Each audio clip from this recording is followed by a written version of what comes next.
Is that the best that you can do? Living on wasted time. You don't got much time to lose. Living on, living on, living on and on and on and on and on. Do you really believe you are on the safe side? Living on wasted time.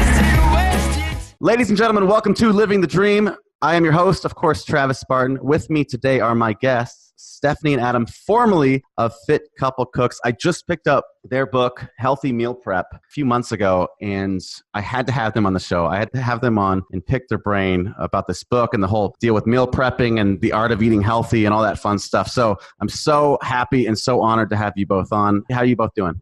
That's great. How you doing, mate? I'm doing pretty well myself. Thanks for asking. So when I started meal prepping years ago, I guess I thought eating healthy and eating well were two things that were polar opposites back then.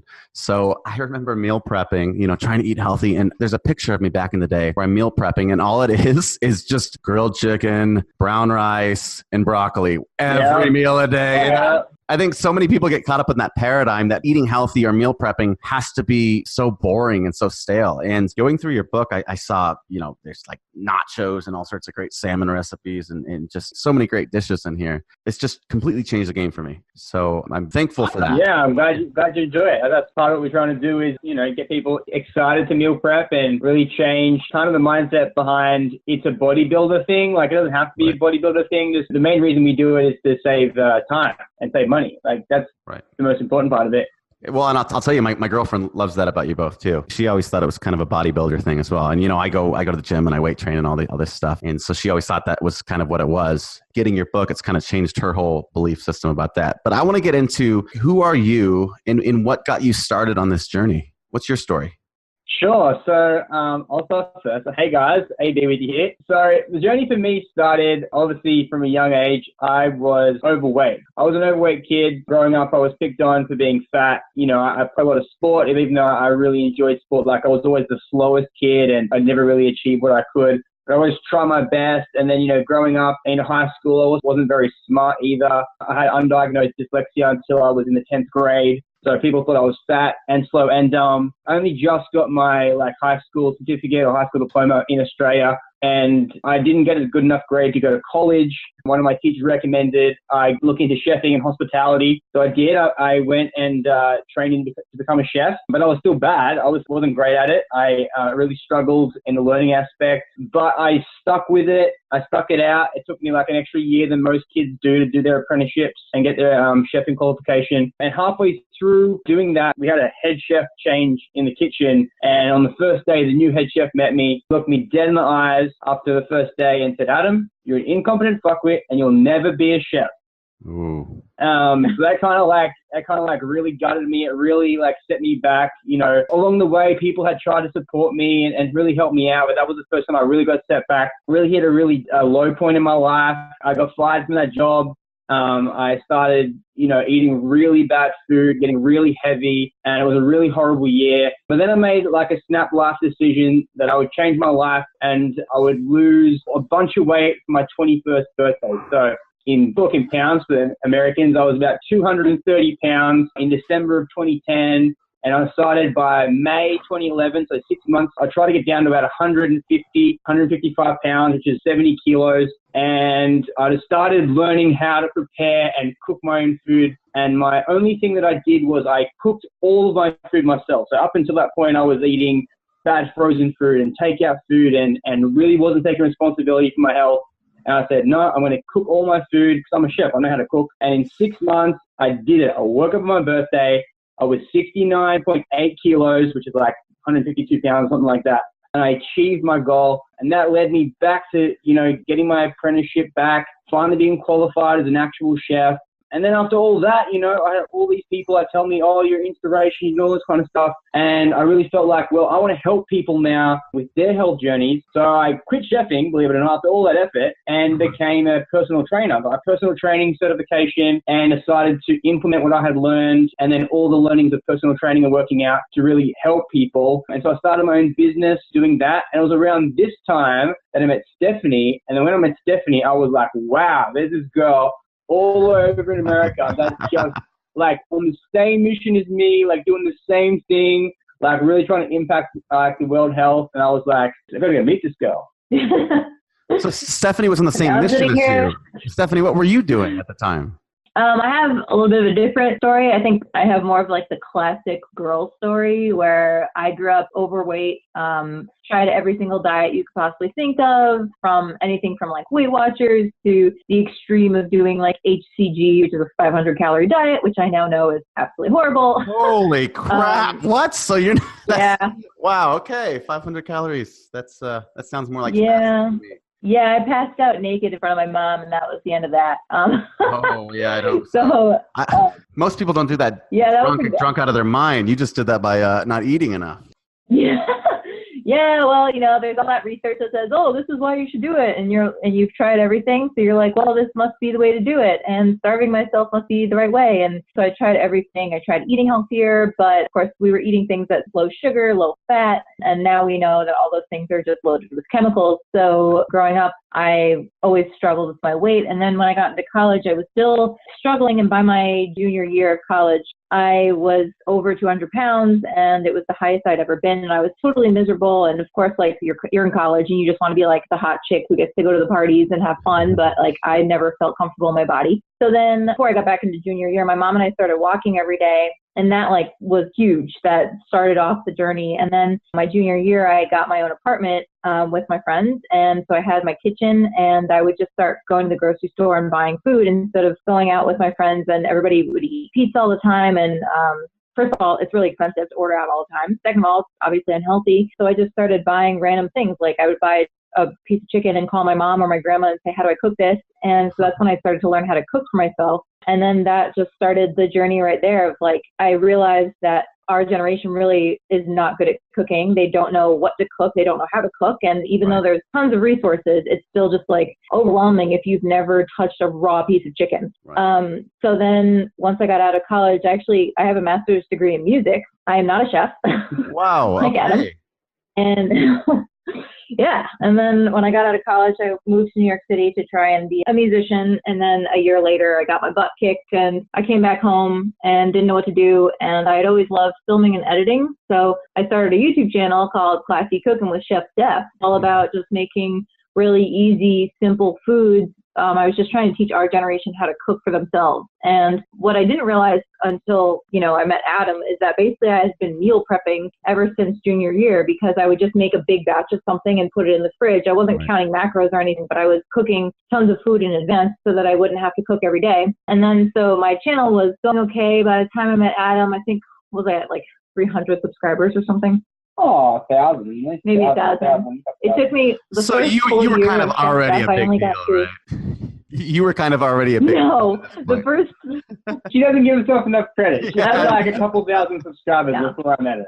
Sure. I was working my butt off trying to make a channel, and I was making 2 videos a week. I quit my job because I knew that I had to focus on this channel. And my boss was like, dude, you're making like 20 cents a month from YouTube. Gotta start somewhere, baby. I have to like do this. Yeah, totally. So then, then the first full year I got 300 subscribers. Then by the second year, I got to 10,000 subscribers. That was around the time Adam and I were going to rebrand. So that's where our stories collide. Yeah. And you, as you were getting towards the stage where we were meeting, you started making sweeter food. And then you were doing it to try and get the traction on the channel, but then you realized that you really wanted to kick guns and do healthy things. Yeah, I obviously started the channel to teach people how to be healthy, but then I was talking to other YouTubers and they were like, man, if you just want more subscribers, you just have to make unhealthy food, because that unhealthy food is what's going to attract people. And so I was like, all right, well, I'll make like one unhealthy recipe a week and then one healthy recipe. And like unhealthy still was kind of healthy-ish most of the time. Mm-hmm. Sometimes really unhealthy, like salted caramel bars. Those were amazing. But yeah, then when viral thread was kind of new on Facebook, they picked up my Oreo bark video, made it go viral. At this time, I was getting like 300 views on a video. They made it go viral on Facebook without giving me credit, and it got like 30 million views. And that's not even including all the other pages that stole it from them. And it didn't bother me. They had stolen it without like giving me credit. It was actually the fact that I had influenced 30 million plus people to eat something so unhealthy when my mission was to be healthy. So that changed things for you. Yeah, I actually freaked out. I quit YouTube for a month and then came back on. I made all of the unhealthy videos private and started up again, just making healthy videos. My views went down, but I was just like, well, that's fine. And then that's around the time I met you. Yeah. It's very clear you're walking with your values. You're walking with integrity. You made all these unhealthy videos private, even though you were probably, the monetization was probably through the roof more than your healthy videos. And it affected you in such a way that you completely changed the way you approach your YouTube channel, it sounds like, and just started stepping into more of the healthy stuff, right? Yeah, for sure. And then the meal prep started because Adam and I wanted to rebrand because it was getting awkward that it was called Chef Steph. And I would be like, this is my friend, Adam. Really awkward. Friend. So awkward. What is the importance to you in prepping meals and eating healthy? What's the impact that it's made on your life since you made that decision to start eating healthy? I know, Adam, you said there was a snap decision and you decided to just do it. Can you talk a bit more about that and the impact that it's made on both of your lives and why it's important for others? Sure. So for me, if I'm minding something, I'm kind of like all in. Like I don't kind of like just do little bits at a time. I'm kind of really all in and really commit and like almost obsessed is kind of a word you could use. Like of recent times, I've started a new weight cut just to really challenge myself because like I said, it was 2011. I had lost all that weight and the body that I was in maybe like 12 weeks ago wasn't anything bad. Like I was, 176 pounds and, I was pretty fit and active, but I really like challenging myself. And so over this past 12 weeks, I set myself a challenge to see how much body fat I could cut in 12 weeks. And it just really does something mentally for me. It really fires me up. It really gets me motivated to be strict, not restrictive in eating, but strict with sticking to the plan and, having a plan, having a goal and achieving it. I really like doing that periodically, obviously not all the time, or yearly, but during the year and every couple of years, setting myself a really tough goal, I feel is good. And it's obviously not for everyone. That's why we make the book. That's a beginner's guide to someone that wants to start meal prepping. So that's the first step is just starting and not setting yourself too higher of a goal because, when the day one, if you open the book or you start your journey, it's kind of overwhelming to try and cook, maybe 20 meals to serve you for the whole week at once. So the best thing to do would be to start just to make one meal that serves you for lunch for the week. And then you had all your lunches prepared. And then you just start building blocks, brick by brick. Each week, you commit to one particular thing. I'm going to make my lunches every week for a month. And then you slowly grow and grow and grow. And then before you know it, you've become a meal prep machine. And you just love the way how your life feels. Your meals are always prepared. You get up and you're motivated to go to the gym. You're not tired at the end of the day because you're starving. And everything kind of ties together from your food, right? That's kind of how we feel about it. That's the foundation. That's the foundation. I mean, so many people wonder why they feel so terrible, but they eat really awfully. And, what you put into your body is the foundation, not for just how you look. And you two know this. It's how you feel. It's your happiness. It's so many different things. And so many people, especially in this culture, we just see it as a way of a physical thing. And it's not. It's so much more than that. It's mentally. I'll tell you, when I spend a few days eating garbage, I feel awful. It's very easy for me to get in a rut. But when I spend time and I meal prep and I, good food, really nourishing food throughout the week, I feel amazing. It's so hard to get me down. I'm on top of the world. I'm more productive. I'm happier. Everybody wants a magic pill, I guess is what I'm saying. They're looking for the quick fix. But the quick fix is actually, well, it is quick because meal prepping. What do you say? You spend 2 hours cooking for the week. It's all you got to do is eat healthy things. And it's so easy to eat healthy when you're the one in charge of the kitchen and you're the one cooking and you're the one prepping. Yeah, it's also easy to eat healthy when you look at the food and you actually want it. It's not just chicken, broccoli, and rice, but that's part of our mission too, is to make food that people actually want to eat, which is why in the book there's chicken fajitas and lasagna and pad thai. Pancakes. And we made things. Oh yeah, those pancakes are good. Yeah, they are. Yeah, absolutely. And I'd have you, our audience consider as well, in America, there's so many different places to go eat at fast food, in life, but I call, crappy decisions in life, I call them fast food decisions because it's easy to do in the moment, but it's never really fulfilling, is it? You always feel like crap after you eat a Big Mac. You're going, oh, why did I do that? A better decision would be to go home and to make a really good, nourishing meal. You never regret that, right? But what most of us do is we go make these fast food decisions. And when you are prepping your meal and you have it prepared for the week, you can be on your way home from work, from a 9-to-5 job, whatever you're doing, and you can be so hungry, right? And this is how most people go through McDonald's or Jack or whatever, But if you have your meal already prepared, it's so much easier for you to make that more satiating, fulfilling decision than just eating something healthy. So already having it there, right? And so I think that's was a big breakthrough for me when I started meal prepping, was it was just so easy to not eat like crap. It was there. It was already there, right? It's like, if you want something in life, you got to make it as easy as possible to achieve it, I always say. And prepping your meals is the easy way to stay in shape. So what is the key for both of you staying motivated? And I see you're doing your meal preps, you're eating healthy on a consistent basis. What for you, and I know this is the struggle for a lot of people. A lot of people they'll buy the book. They go, oh, I'm so excited to start eating healthy. This is the life change that I need. Oh my God, meal prepping, it's the ticket for me. And you start meal prepping maybe a week or 2 or 3, or you start eating healthy, right? We know about these, right? And Steph, you said you've been on a million diets and you've done the diets and you quit. What is your key for actually staying motivated and making this a part of your lifestyle? Yeah, I think for both of us, we have different reasons, and a lot of people, there are different reasons. Probably the main thing for people to take away is that if you really want to achieve something, you really need to know why. Like, there has to be a reason why you're doing it. Like, just getting to January 1st and being like, oh, I want to lose weight this year. Like, that's not a reason why. Like, you need to have like a serious reason. And obviously from person to person, it will vary. Like, some people, it would be, they need to lose 50 pounds to have surgery, or they want to lose weight so they can run after their grandkids, or, they need to get fitter for a job or something like that. For me, it's kind of like not kind of like a selfish thing, but it really stems from a real, like, prove them wrong standpoint. Like, growing up being bullied, growing up being told, oh, you never amount to anything, being called fat, all this kind of stuff, like, that really, like, drives me to succeed. Like, I know what it feels like to be overweight. I know what it feels like to be, in the lowest of lows, and thinking of ever being like that again, like, just feeling like, nothing matters. I never want that to have it happen again. So that motivates me to never be in that position again. And then also, like, being able to, like, stand on top of the mountain and, like, scream me like, yeah, I did it. Like, like, yes. That's something that really motivates me to, get up in the morning and do all this stuff. I think your motivation always changes too. Like, it's not always the same motivation. Like, right now I'm pregnant, so my motivation to eat healthy is like, well, I'm feeding my child. Like, that's, whatever goes in my body, whatever goes in my mouth goes into her body. Right. So my motivation right now is very driven by my pregnancy, but even before that, it's just, there's so many different motivators, and if you can really hone in on like Adam's saying, your why, then it changes everything. Yeah. Instead of just being like, oh, I just want to lose weight. Well, why do you want to lose weight? Exactly. There's so much wisdom in what you're saying. It's the motivation is what moves you. The more emotion you put into your why, the more motion you can build into getting what you want. So many people have this great idea, I'm going to make $1 million, or I'm going to get in the best shape of my life. Right.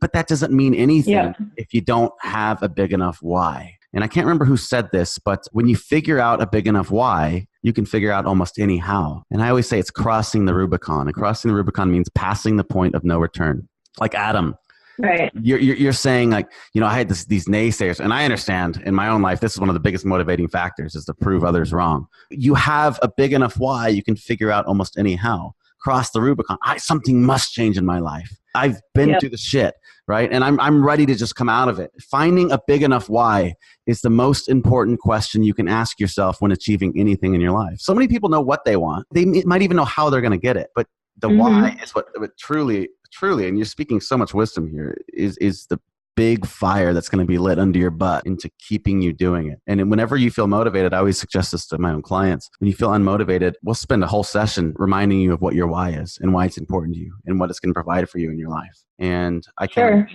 a bigger why actually right now than you having a child as well right now. So congratulations on that, by the way. Super exciting. Thanks. Thanks. Thank you. I always say there's only 3 questions you need to get you started in your life, and that's what do you want? Clarity is power, right? You have to know what you want. So in this case, being in shape, feeling good, feeling alive, why you want it, again, building emotional leverage, and finally, how, and more specifically, what's the first step? Because I know if you take the first step, if you have a big enough why, it's like a snowball effect. You're just going to keep going. It's going to become easy. Fantastic. So I'm curious, what is one thing that you would like to say to the world or your audience or my audience? One thing we're going to say to the world. You got a good one. I'm sure there are many things. We normally we do sign-offs, and when I do notations in people's books, or autograph people's books, I write in there, you don't have to be great to start, but you have to start to be great. I don't know who said that, and we put that in our first trailer for our YouTube channel, and that really is the epitome, everything, to do with anything in life. So many people just feel like they're not good enough, or it's too hard, or it's excuses, or whatever. But when I started, I'm a chef now, and I cook in front of thousands of people every week on YouTube. But I sucked. My chef told me I was incompetent, and I would never be a chef. I was terrible. You're laughing now. But I've spent literally all my life learning and practicing how to cook better, and now I get to do it every day, every week, and it's the most funnest thing ever. And it's become your full-time job. Right. Yeah. Look at me now, right, buddy? Look at me now, chef. We should send him a signed book. Yes, I was just going to say, you got to go send him a signed book. That'd be great. Yeah, there was a bunch of people that get signed books, but But yeah, I think that's the biggest thing is that that's always just about just starting, because my whole journey, I wouldn't be here right now if I didn't just start Chef Steph. And I was so frustrated the whole time I was Chef Steph. I was like, why is this not working? Why am I not, getting the traction I thought I should be getting? And the reason was because Adam was my piece of the puzzle. But I just had to start because I learned so much in those 2 years of YouTubing before I even met Adam, and that kind of helped our journey too. So it's always about just starting, because you just need to put one foot in front of the other, get to the next building block, and you just keep finding your pieces of the puzzle, and that's what's going to get you to your next step. Yeah, just start. And like I said, one of the 3 questions that I said, what do you want, why, and how? You don't need to overwhelm yourself with every little step along the journey. Lao Tzu said the journey of 1,000 miles begins with one single step. That's it. Just start. And maybe the path that you have to have the courage to take a path. You have to. And that path that you're on might lead you to your final destination, or it might lead to a fork in the road somewhere else. Like in your case, you would have never met Adam had you not just had the courage to take that step, right? But you got to take a step, and then maybe you'll find a fork in the road, and maybe you'll find another fork in the road, but never be where you are now unless you just start. I love that. That's fantastic. Yeah, and coupled with that, with the starting thing, is that once you get on the journey, you get to the fork in the road. The other thing I tell let people know, is never to compare yourself. The journey that you're on is only for you. There's you're not competing with anyone else on the journey. Sure, you might want to prove people wrong, but it's you versus you. Always you versus you. You compare yourself to you. You can't look at anyone else and go, oh, well, they're 30 and they're a millionaire now. Well, why am I turning 30 now and haven't got all the money? Or I don't have the abs yet. Can't compare yourself. It's only you versus you. Mm-hmm. That's damn right. That's absolutely. Comparison in any case is the thief of happiness. I'd have anybody. Totally. And you don't, comparing your behind the scenes with everybody else's highlight reel is so silly to me. Mm-hmm. Yeah, comparison, do your path, you do you. And I know that when you live with the intention to do your best at this very moment, everything else is going to take care of itself, So, right. Yeah, really good. What's next for both of you besides having a baby and all this fun stuff? Having a baby, buying a house. Yeah. Like we said at the start, I've had a bit of a rebrand, a bit of a new shift on the channel. About to finish a 12-week weight cut. I had my official weigh-in on Monday morning with some crazy results. And yeah. Look at that. That's like you're the master of hooking us in. So now I think everybody wants to tune in and watch that. Yeah. Oh, yeah. Monday's gonna be great. We're gonna be live on Instagram Monday morning for the weigh-in, and yeah, like a bunch of new content coming and different types of things. Basically, sharing what we eat. For the first 2 years of the channel, it was us creating recipes for everyone, and now we're more shifting towards like what we eat. What do we do to stay healthy? We've transitioned the channel to plant-based diet. We're plant-based now, so showing people like how to get more veggies into your week and how to eat more plants and how to still make your favorite foods plant-based. Right, yes. Spaghetti bolognese, plant-based style, coming out today. Well, I'm not sure when this goes up, but Chef Stephanie made it yesterday, and it's amazing. Yep. Oh, I can't wait. Yeah. Ooh, I'm interested. Yeah, there's just going to be lots of new content, new style content, because we had, it was all meal prep on our channel. So now we're just going to be adding in more styles of content and buying a house next week and having a baby in January and just continuing this train of helping people all over the world. So exciting. And so let's say my audience, which I would imagine most of them would want to go find you. Where's the best place to get in contact and connect with you and watch that weigh-in and all that fun stuff and the new brand? Yeah, you can go to youtube.com/fitcouplecooks. If you just type into Google Fit Couple Cooks, you'll find us, or just Steph and Adam now is coming up, right? Yeah. So either one, you'll find us, and make sure you hit new videos because you'll find all the really old videos. But yeah, you find us at Fit Couple Cooks or Steph and Adam. Fit Couple Cooks across Facebook and Instagram. Yep, and actually, we're going to give you the exclusive right now because we haven't even told anybody yet that we just found out yesterday in November, our book will be in Target, and in January, our book will be in Costco. That's kind of a big deal, you two. Oh, yeah. That's kind of a big deal. Oh, man. Stephanie said, hey, I got an email, you better want to come downstairs. And then when she told me, I basically just went like Super Saiyan, like Goku Super Saiyan. Like, I reached like 10th level Super Saiyan. So if anybody doesn't know what he's talking about, for any nerds in the house, we all know. I can imagine getting info like that. You'd go out of your mind. That's fantastic. Congratulations. You both deserve it. Well deserved. Thanks so much for both of you for your time. Absolutely learned a lot here today, and I'm looking forward to connecting with you further and seeing your book in Target and all these other amazing places. So thank you so much. Thank you. Thanks, Trav. Cheers, mate. Hey guys, it's me, Travis Barton. If you want to learn more about living the dream with Travis Barton, visit us at speakingtotheheart.org and at iTunes. You really